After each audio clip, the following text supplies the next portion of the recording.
Hey, welcome back, Marketing Menches. Once again, I've got another episode for you.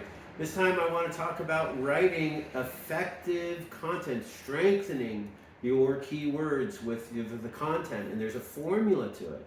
So today I'm going to explain that. All right, so forgive me, it's a lazy Sunday afternoon, so I thought I would just park it here in this chair and have this talk with you guys about how to strengthen your keywords and your content. All right, so without further ado, why don't we talk about the formula for writing effective content? Before we do, I just kind of wanted to talk to you about a couple of things. One is I wanted to fill you in on how keywords work and who records this information. So in order for us to have a formula, we have to know who are we creating this formula for. And the truth is it's for the search engines. So they have these things, we'll call them army men or spiders or bots, whatever, and they browse the internet. They search all the websites, everything that's on this World Wide Web, and they search for new information.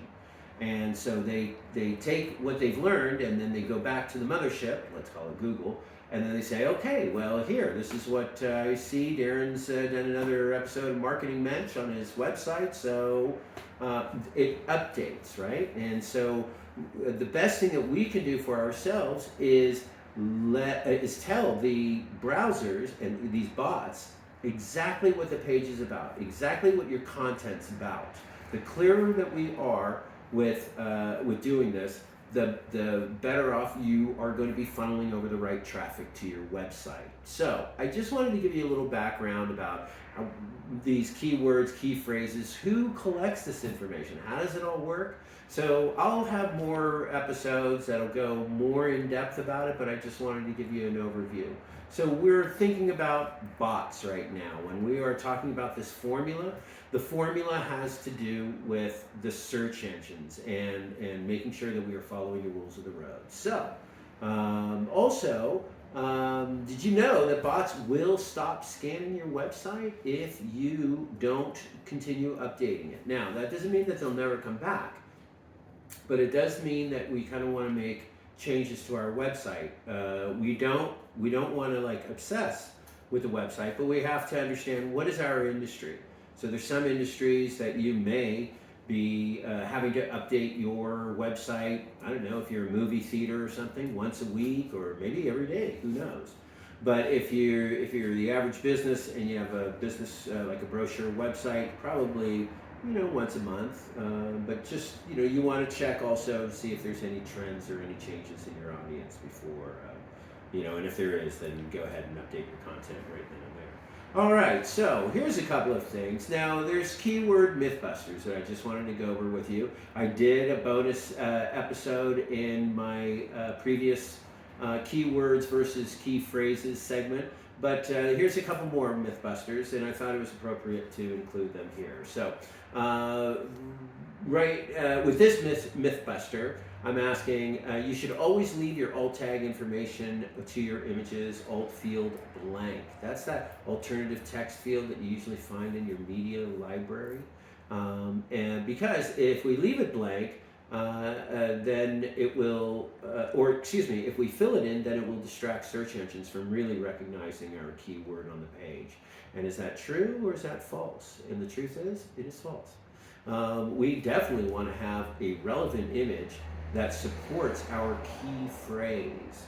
So if you're wondering, why is he not talking about keywords? Why is he talking about key phrases? I want you to tune into keywords versus key phrases, and then you will know exactly why. But anyway, so it is false. We do not want to leave our alt tags blank. We want to make sure that's a very important area for us, a great opportunity for us to strengthen that key phrase that we want we want bots to associate this page with. Okay, so never leave it blank, because then you will do two things. You're not ADA compliant, and so screen readers can't recognize the image, and you're missing an opportunity also to let search engines know, or the bots know, what this page is about. So never do that. All right, and the other one is keywords should never be changed, because you never know when those bots are coming back. And the truth is, it's false. It's always good practice to make revisions to your site. Like I said, you never want to obsess, but you do want to make changes. There could be, let's say, change in your audience's search language. There could be a trend that changed. So we definitely want to go back and make updates to our content if necessary. Okay. All right. So, like I said, there is a formula to all this madness. These are the rules that we need to follow. Okay. So when we're writing content for our website, we need to be thinking of these numbers. So let's go ahead and let's get started. All right. So the first thing is there must be these three components that you have to keep in mind. You're going to have the content description, which is the page description, and there you're going to want to put in the key phrase. I recommend that you put the key phrase up front, at the beginning of your alt tag or alt text, your content description, as well as, in your content, you want to start off the content on your page, including that key phrase as early as you can, because that's going to help them see that this is what you're trying to reinforce for yourself. Also, titles. We need to include that key phrase with the title in that page if you can. Now, usually with articles, that's a lot easier to do with articles than it would be with like a web page when it's a home page. We got to go with home page, right? But there are other things that we can do on that page, like the content, the tags, the descriptions. We could reinforce the key phrases. So don't think, oh gosh, I have to call this home page my key phrase. No, it's just that we want to, if you can, especially if you're writing an article, make sure that the title, the key phrase is in that title. Okay. All right. So titles, tags, descriptions. And there are rules that they must be followed. And the formula that you need to practice is you have to include these three things. Unfortunately, it's a major oversight with a lot of websites these days. And it's not really coming from the do-it-yourself business owners building their own website. It's really coming from a lot of developers that are out there. So if you are having a developer work on your website, please ask them, how are you strengthening my key phrase? Where are you strengthening my key phrase?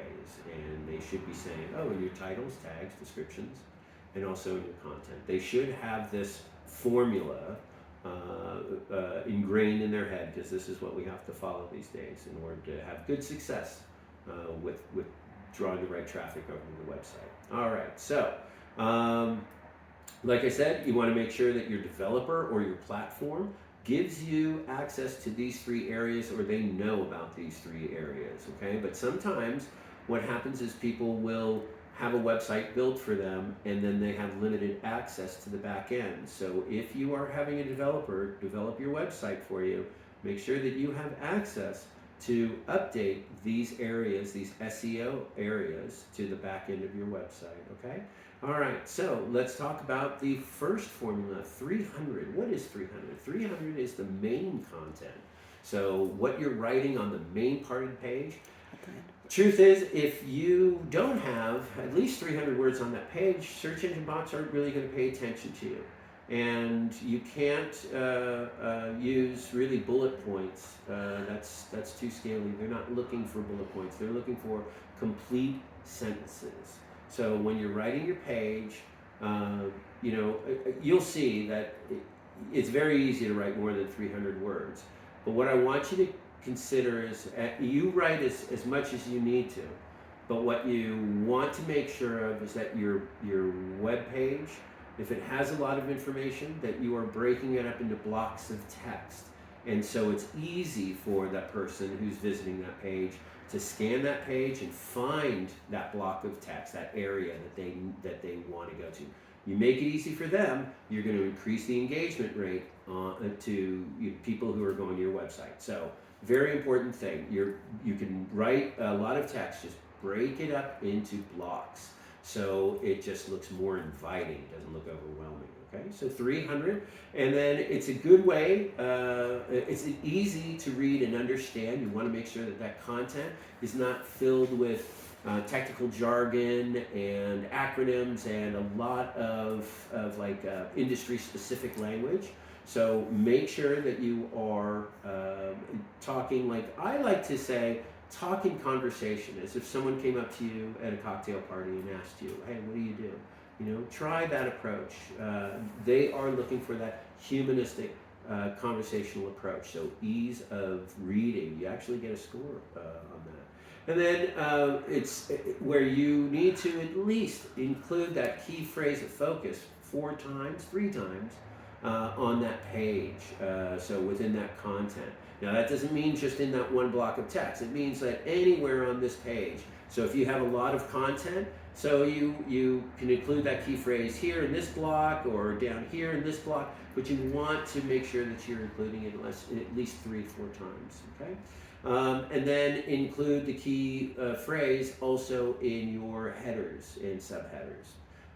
Utilize the subheaders to lead visitors to what they're looking for. So if, let's say, I have that plant-based burger stand that I always use as an example, I would say Darren's plant-based burger stand in Sherman Oaks offers employee parties, or Darren's plant-based burger stand in Santa Clarita or Sherman Oaks, whatever, offers gift cards. Okay, so then it's very easy for people to find what they're looking for on that page.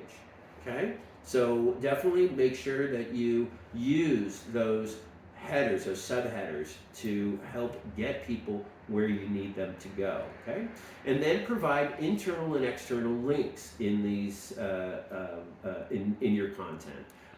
Definitely internal links. Now that's a great opportunity for you to lead people where you need them to go.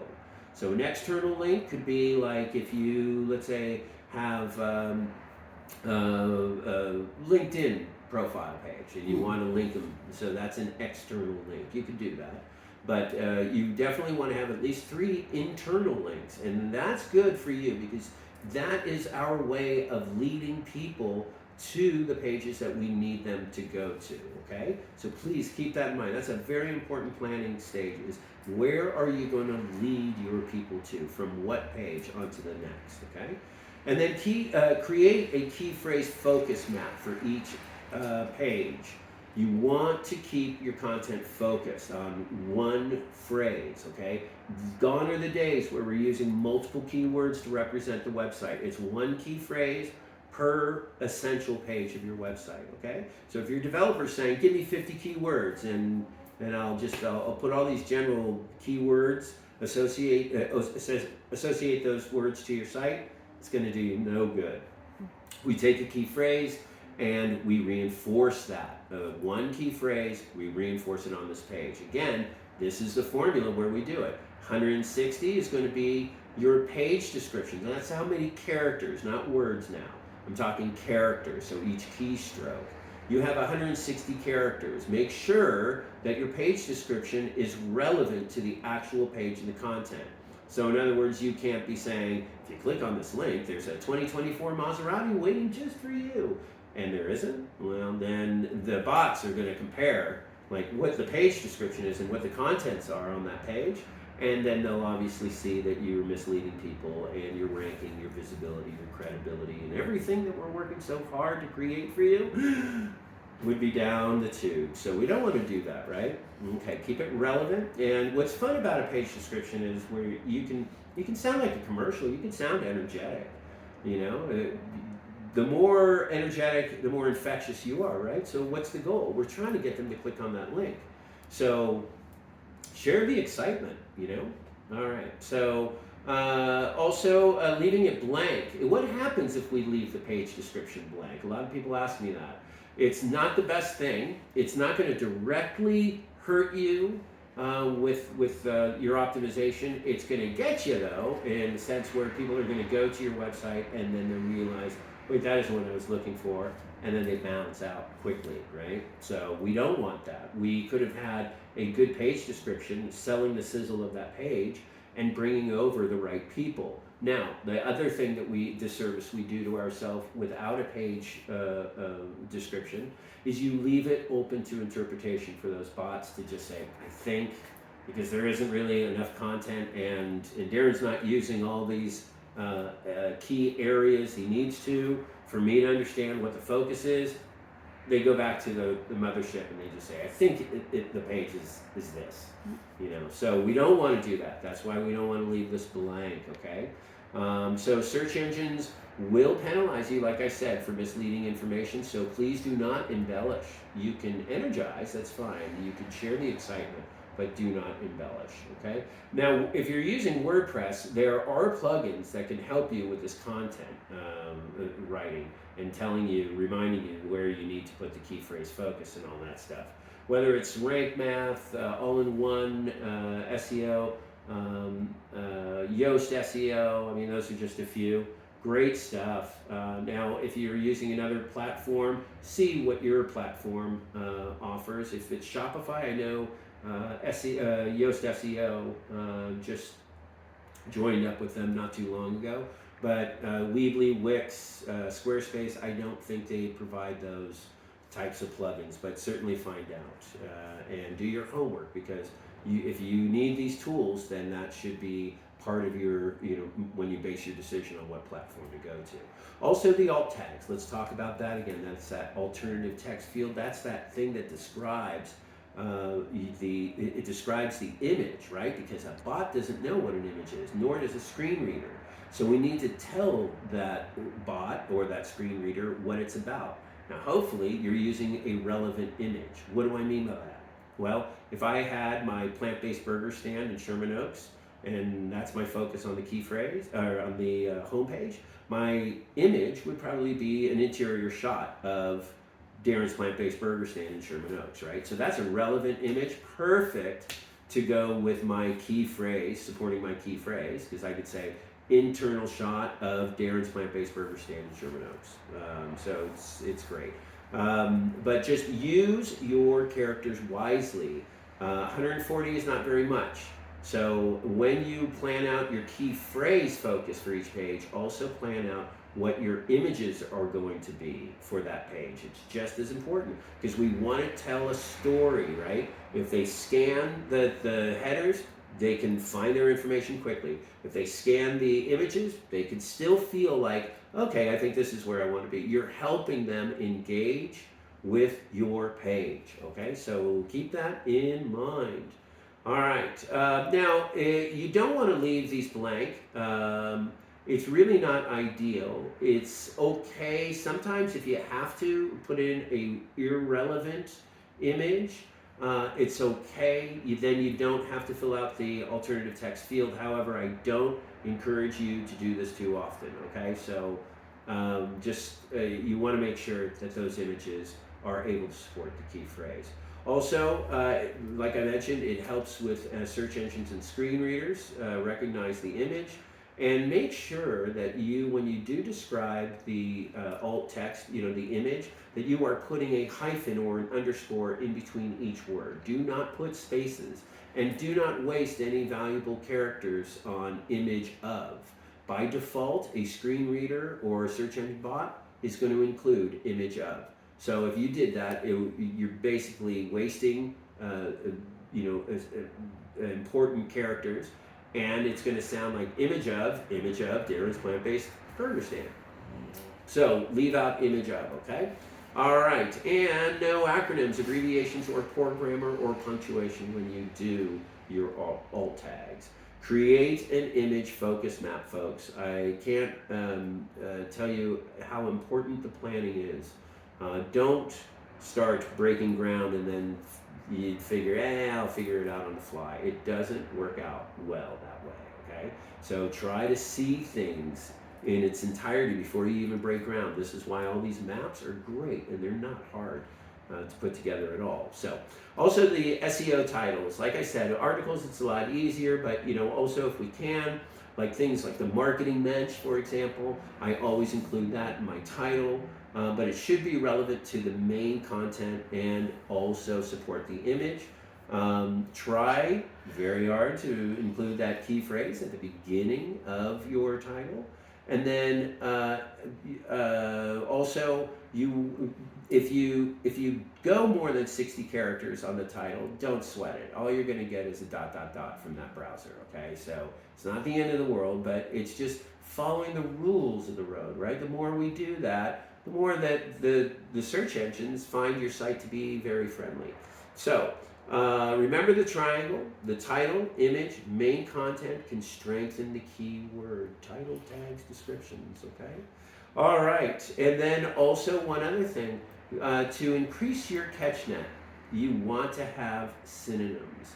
So a synonym could be, for example, Darren's plant-based burgers could be meatless patties, right? It could be another way of someone saying what I'm saying in my key phrase. It's relevant enough, but you can't just throw them in there. You have to include them in your content, okay? You just give mention of meatless patties in your content, and then the bots will make that association. And it should increase your catch net with people who are trying to find plant-based or meatless patties in Sherman Oaks. Okay. Also, use the natural language on your page, meaning use conversational language if you can. Never stuff your synonyms, because they all need to be relevant to what's on the page. Kind of like a page description, we never want to embellish. We never want to just out of the blue come up with words that don't even exist on the page, because that could really create yellow flags with the search engines. Okay. Let's see, what else? Never use synonyms that do not relate to your key phrase. Okay. So really give careful thought to that.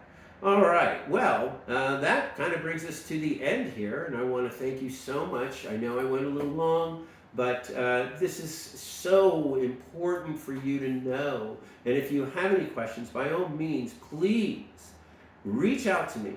Send me an email. I'd love to know there are people out there listening to this. Send it to Darren at unetdesign.com, and I will be happy to answer any questions that you have. And in fact, if I happen to choose that question for my question of the week, I'll definitely give you a shout out about your business and give you a free half hour of consulting time as well. So hope you do that. And lastly, as always, please subscribe to this channel. I would appreciate it, and you'll get a shoulder tap for every episode that I do create. And then there's another one coming out that we have in the making, which is about call to actions. How do you get people to do what you want them to do? All right. Anyway, Marketing Mensch, thank you so much for joining me on this Sunday afternoon. Take care, stay creative, and always stay healthy. Take care.